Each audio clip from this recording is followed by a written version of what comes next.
I never thought my life would resemble the plot of a scandalous soap opera, but there I was, standing in our kitchen, clutching a mug of coffee that had long gone cold.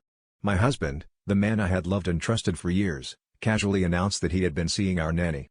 Not only that, he wanted her to be a permanent part of our family, suggesting she become a second mother to our child.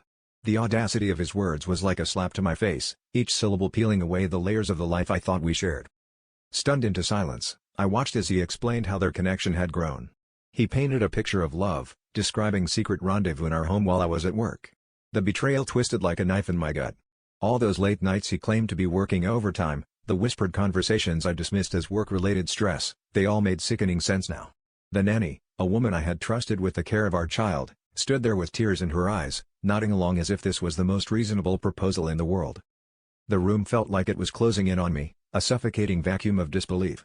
My husband kept talking, his voice a distant echo as he attempted to justify the unjustifiable. I glanced at our child playing blissfully unaware in the living room, the innocence of their world about to be shattered. The thought of their life being torn apart by this betrayal was unbearable. I could feel the rage boiling beneath my skin, threatening to erupt and consume everything in its path. But then, amidst the chaos, a strange clarity washed over me. I realized I had been living in a facade, clinging to a marriage that had already crumbled beneath the weight of deceit. With that clarity came a decision. I looked at my husband, the man who had once been my partner, and saw only a stranger. He may have chosen his path, entwined with deceit and betrayal, but I would choose mine. I turned to the nanny, her face a mix of guilt and defiance, and I saw a mirror of my past self, naive and blinded by love. But unlike her, I would not let this betrayal define me. As I walked out of the kitchen, leaving behind the shattered pieces of the life I once cherished, I knew this was not an end but a beginning.